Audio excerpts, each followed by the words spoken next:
वह पथ क्या पथिक कुशलता क्या, जिस पथ में बिखरे सूल न हो, नाविक की धैर्य परीक्षा क्या, जब धाराएं प्रतिकूल न हो।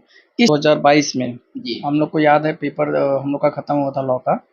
15 सिलेक्शन इसी हॉस्टल से और इसी बिल्डिंग से हुए थे। तो उसके पास एक मतलब एम्बिशन होता है, एक सोच होती है कि मैं सिविल सर्विस में जाऊंगा या पब्लिक सेक्टर में जाऊंगा। तो यहाँ हेलो दोस्तों, नमस्कार। स्वागत है एक बार फिर से एक नए वीडियो में। तो दोस्तों, आज हम आए हैं इलाहाबाद विश्वविद्यालय की पीसीबी बॉयज़ हॉस्टल, जो छात्रावास है लड़कों का, बच्चों का जो पढ़ाई करते हैं।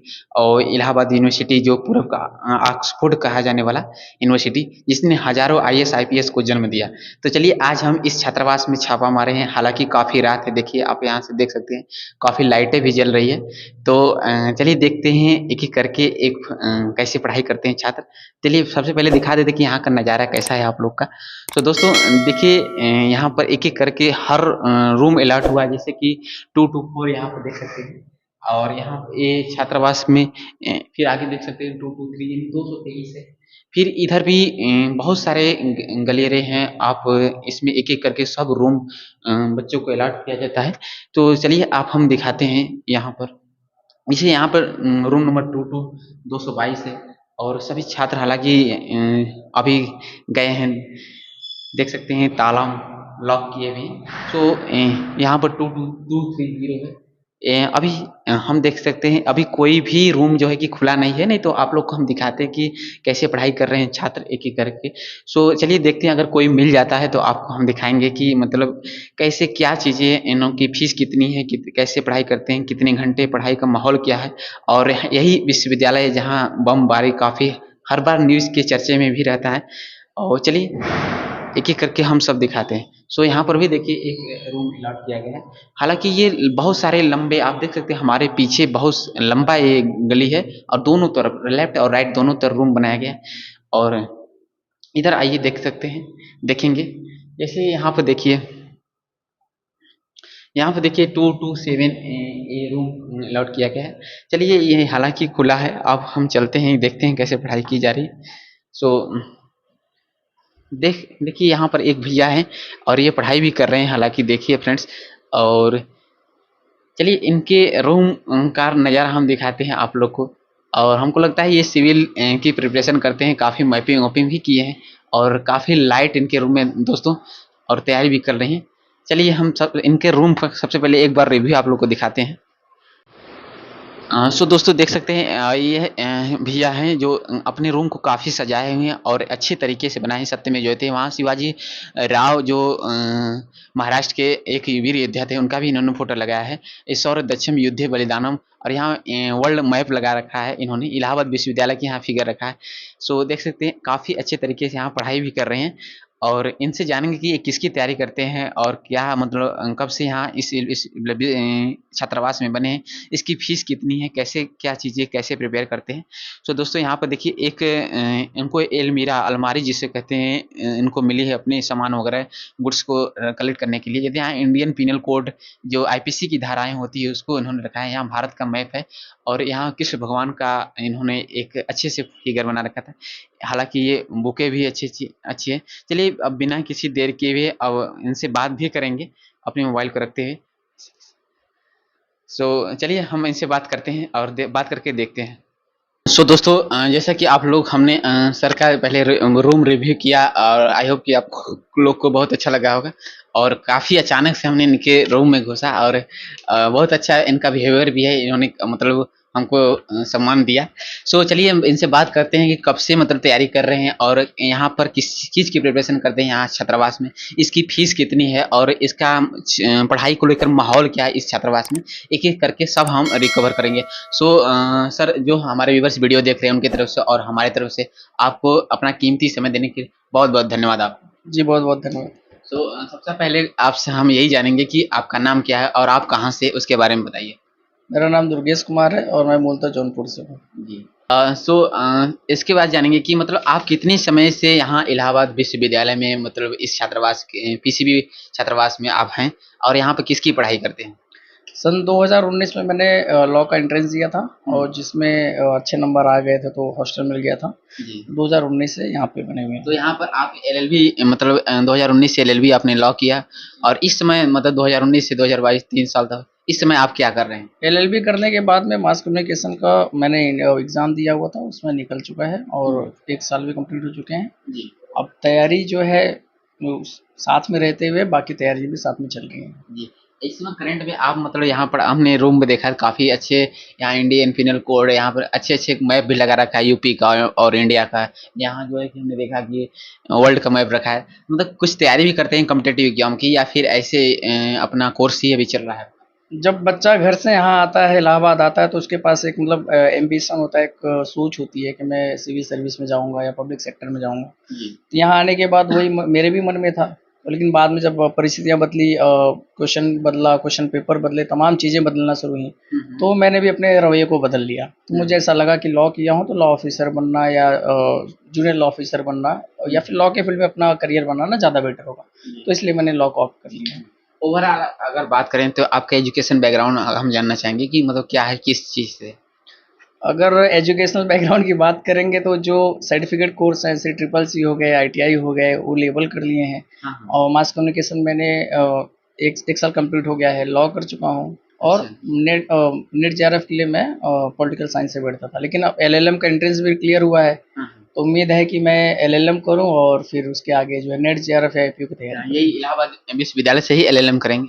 जी बिल्कुल, हाँ। एंट्रेंस आगा निकला तो यहीं से करेंगे। अच्छा, जी। यहाँ पर मतलब थोड़ा-सा हॉस्टल के बारे में, छात्रावास के बारे में बात करेंगे। मतलब कैसा माहौल है पढ़ाई को लेकर और क्या चीज़ें हैं? थोड़ा-सा बताइए। हॉस्टल में बहुत शांति अच्छा मतलब माहौल है हुँ। और पूरा पर्यावरण युक्त माहौल है यहाँ पे। अगर आप चाहेंगे, अब यहाँ देख लीजिए कितनी शांति है। आप चाहे तो अगर आप बाहर कैमरा दिखा दें, देख लें। इस कमरे में देखिए कितनी शांति है। और यहाँ से पिछले ही साल 2022 में जी। हम लोग को याद है पेपर हम लोग का खत्म हुआ था लॉ का। 15 सिलेक्शन इसी हॉस्टल से और इसी बिल्डिंग से हुए थे। यही इसी पीसीबी हॉस्टल से? बिल्कुल, यहाँ से बिहार में नगर नगर आयुक्त के पद पे सद एसडीएम के पद पे रवि सर हुए हैं। हाँ, हाँ। 3-4 प्रोफेसर, असिस्टेंट प्रोफेसर भी हुए हैं। अच्छा। यूपी पीपी में हुए हैं और 2-3 लड़के जो हैं यूपीएसआई में हुए हैं। तो अच्छा। काफ़ी एक अच्छी लंबी फ़हरिस्त जाती है, हाँ, जो कि हाँ। 17-18 लड़के लगभग हुए थे। यहाँ से मतलब अगले साल 15 से 16 सिलेक्शन आप अभी बता रहे हुआ है। 18 ये 18 तो सिलेक्शन। सिर्फ इस बिल्डिंग का बता रहा हूँ। मेन बिल्डिंग में जाएँगे तो वहाँ पे और सारे बच्चों ने सेलेक्ट किया, मतलब सिलेक्शन पाए हैं। यानी कि यहाँ पर पढ़ाई के साथ-साथ कॉम्पिटिशन का भी माहौल है, बच्चे एक-दूसरे में मतलब दिन मतलब हर साल यानी कि सिलेक्शन लेकर बच्चे नौकरी लेकर ही घर जाते हैं। बिल्कुल लेके जाते हैं और किसी का सीएचएसएल में हो रहा है, किसी का सीजीएल में हो रहा है, कोई जो है यूपी एसआई में हो रहा है, यूपीपी में हो रहा है, जितने भी अदर अदर पोस्टें अदर अदर स्टेट में भी हो रहे हैं। तो कुछ लड़कों से जो कनेक्शन टूट जा रहा है तो हम नहीं जान पाते कि कहाँ हुआ है, नहीं हुआ है। बाद में फ़ोन पे बात होती है, पता चलता है कि इनका यहाँ पे हो गया, इस जगह हो गया। इस प्रकार से चीज़ें। सो आप अगर ओवरऑल बात करें तो जैसे कि आपने बताया कि जब छात्र निकलता है घर से तो तैयारी को लेकर ही एक टारगेट बना कर आता है कि नहीं हमें ये करना है, तो आपका टारगेट क्या है? टारगेट शुरू में मेरा कुछ था, जो मैंने बताया कि पब्लिक सेक्टर में मुझे जाना था, मतलब सिविल सर्विस में। हाँ। लेकिन अब मुझे लगता है कि लॉ के फील्ड की कुछ बेसिक जानकारी है, तो मैं लॉ के फील्ड में अपना करियर बनाऊंगा। जेएलओ की जो वैकेंसी आ रही है, जूनियर लॉ ऑफिसर की, और एपीओ की आने वाली है, तो उसके लिए मैं अपने आप को प्रिपेयर कर रहा अच्छा, हूँ। जो यूपीपीसीएस एपीओ के यूपीपीसीएस आयोग द्वारा कराया था उसके एपीओ की? जी, एपीओ की असिस्टेंट प्रोसिक्यूशन ऑफिसर वाली भर्ती। जी। तो आप अभी मतलब कोई एग्जाम दिए हैं या फिर पहली बार ही? एपीओ मतलब लॉ के फील्ड में एपीओ और जेएलओ सब मेरे लिए पहली बार होगा, क्योंकि मतलब संयोग ही ऐसा बना कि लॉ करने के बाद पहली बार भर्ती देख पा रहा हूँ। इसके पहले मैं पीसीएस में 3-4 भर्तियां देख चुका हूँ, महाराष्ट्र पीसीएस देख चुका हूँ। अच्छा। मैं मुंबई से महाराष्ट्र 10th किया था इस वजह से।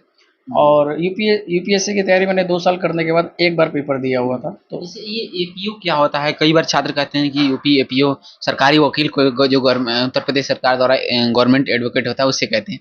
तो आप बता सकते हैं इसे?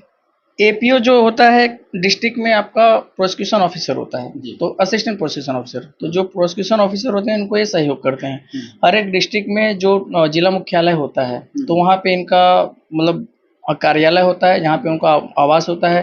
तो जो आपके जिले के एसपी होते हैं, एसएसपी होते हैं, तो कई सारे मामलों को लेके वहाँ पे बात की जाती है, चीज़ों को मतलब देखा परखा जाता है, क्रिमिनल मैटर को, बाकी मैटर को लेकर। अच्छा, थोड़ा-सा बात करेंगे कि यहाँ थोड़ा-सा छात्रावास के बारे में बात करेंगे कि आप इतने दिन से लगभग 2019 से दोस्तों और 2000 कौन है? मिश्रा जी, 2 मिनट रुक जाइए, बस 2 मिनट। ठीक। तो थोड़ा सा बात करेंगे जैसे यहाँ पर आप 2019 से इसमें 2023 चल रहा है, लगातार 4 साल से बने हुए हैं, तो मतलब पढ़ाई का माहौल भी आपने बताया काफ़ी अच्छा से। तो थोड़ा सा बात करेंगे, काफ़ी यहाँ पे इलाहाबाद विश्वविद्यालय हर बार सुर्खियों में रहता है, थोड़ा इसके बारे में बात करेंगे, यानी कि यहाँ पर पॉलिटिक्स भी ज़्यादा है और बमबाजी होता है, बम फेंकने का काम ज़्यादा है, क्या ऐसा क्या सत्य है? मैं आपसे पूछना चाहता हूँ, आप मुझे बताइए आपके ऊपर पिछली बार बम कब पड़ा था? अगर ऐसा लगा हो तो बताइए मुझे।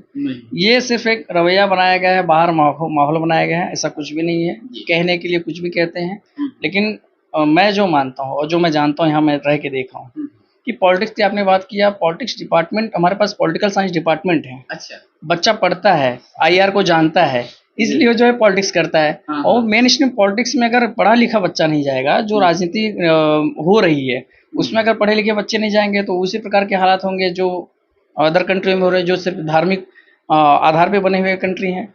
और रही बमबाजी की बात, तो ऐसे कुछ अवांछित तत्व होंगे जो बाहर के होंगे, यूनिवर्सिटी से, विद्यालय से और हॉस्टल से बच्चे होंगे। अच्छा, जैसे पीसीएस और पीसीबी हॉस्टल क्या है, इसका थोड़ा सा इतिहास शॉर्ट वे में बता दीजिए, क्यों पड़ा इसका नाम और ये कितने समय से है? सर प्रमदाचरण बनर्जी सर थे। वो यहाँ पे जस्टिस है, आगरा हाई कोर्ट था हमारा, और यहाँ पे जस्टिस है। और जिस वजह से सेकंड जस्टिस है ओवरऑल इंडिया के, और इंडिया के साथ फर्स्ट है। तो जिनके नाम पे हॉस्टल का निर्माण किया गया। अच्छा जी। अगर थोड़ा सा और भी कुछ रोचक कहानियां हैं तो आप बता सकते हैं। रोचक कहानियाँ ये बता सकते हैं कि जो एनएक्सी डिपार्टमेंट है, लगभग ये लॉ वाले बच्चों के लिए किया जाता है। डॉक्टर ए के सिंह सर थे हमारे लॉ डिपार्टमेंट में, 2008 में उन्होंने इसका निर्माण कराने की बात की थी। और इसके बाद पूरे भारत में 2 राजपथ है जहाँ तक मैं जानता हूँ। एक दिल्ली में राजपथ है, एक दूसरा प्रमदाचरण बनर्जी हॉस्टल में राजपथ है। और ये राजपथ कहीं है नहीं जी। आखिरकार आपने पोल इसकी खोल ही दिया। जी जी जी बिल्कुल। थोड़ा सा आप हम देख सकते हैं यहाँ पर काफी आप छोटे छोटे मतलब की चीजों में लगाए रखे हैं। हाँ, टैग है। सो दोस्तों आप देख सकते हैं, हमने काफी सिविल सर्विसेज जो बच्चे तैयारी करते हैं यहाँ पे एक एक करके बुक में लगा देते हैं, और कुछ बच्चे यहाँ पर दीवारों में से लगा देते हैं। तो ऐसा मतलब क्यों लगाया जाता है, इसके बेनिफिट क्या है? जनरली एक टैग होता है, और टैग में जैसे कोई इंपॉर्टेंट क्वेश्चंस हैं या कोई रिलेटेड क्वेश्चन या कोई टॉपिक है या फिर कोई सब्जेक्ट ही है, तो या जजमेंट है या उससे रिलेटेड चीजें हैं, तो उसको समय ना गंवाते हुए समय की बचत करने के लिए लगा दिया जाता है, और बहुत जल्दी इसको खोल लिया जाता है इस वजह से। अच्छा, अब जैसे यहाँ पर ये स्वामी विवेकानंद, शिवाजी राव की आपने फोटो लगाए थे, इसका मतलब क्या है? देखिए, जितने पीछे फोटो लगे हैं, हर एक के पीछे एक ना एक पर्पज होता ही है, और आदमी जिसको चाहता है उसकी विचारधारा जैसी होती है उस प्रकार की चीज रखता है। आप बमबाजी की बात कर रहे थे, बमबाज तो मैं नहीं कहूँगा, लेकिन शहीद आजम भगत सिंह, उनसे हम प्रेरित हैं। क्रांतिकारी को अपने दिल में लेके चलते हैं, मन में लेके चलते हैं। समाज बदलना हो, परिवर्तन करना हो, एजुकेशन के माध्यम से कर सकते हैं। दूसरी चीज आप देखेंगे, स्वामी विवेकानंद हमारा एक ऐसा शेर जो शिकागो में दहाड़ा, जिसके गूंज आज तक पूरे दुनिया के कोने कोने तक गूंज रही है। और इसके बाद हम देखेंगे छत्रपति शिवाजी महाराज, जो मुगलों से लड़े। मुगलों से लड़ने के बाद उन्होंने कैसा किला बनाया। अच्छा, मेन इसका पर्पज क्या है? मतलब स्टूडेंट आप लगाए हैं और बहुत सारे, इसका मेन बेनिफिट क्या है स्टूडेंट्स में लगाने? मेन पर्पज है कि आप डीमोटिवेट नहीं होते हैं। अच्छा। जब कभी आप कमरे में अकेले हैं, आपको किसी भी डिमोटिवेट हो रहे हैं और आपको ऐसा लग रहा है कि मैं जीवन में कुछ नहीं कर सकता हूँ, कुछ गलत कर जाऊंगा। कई बार आप देखते हैं सुसाइडल केस होते हैं, तो मैं कुछ गलत कर जाऊंगा, तो इसलिए इनको देखने के बाद हिम्मत आती है, हौसला आता है, पॉजिटिव थिंकिंग बनी रहती है। टोटल आपका जो कमरा है हमेशा एक पॉजिटिव एनवायरनमेंट में रहेगा, और एनवायरनमेंट बहुत मैटर करता है। वो फिर चाहे आपके दोस्त हो, चाहे आपका स्टडी टेबल हो, चाहे स्टडी रूम हो, फिर चाहे आपका जो बाहर घूमने फिरने का जो तौर तरीका हो, या लोगों के साथ में मिलना जुलना हो। तो मेरा ये मानना है कि ये हमारे आदर्श हैं, इनको अपने दिल में, जहन में बसा के रखना चाहिए। तो एक लास्ट क्वेश्चन है, हालांकि वीडियो बहुत लंबा बन जाएगा।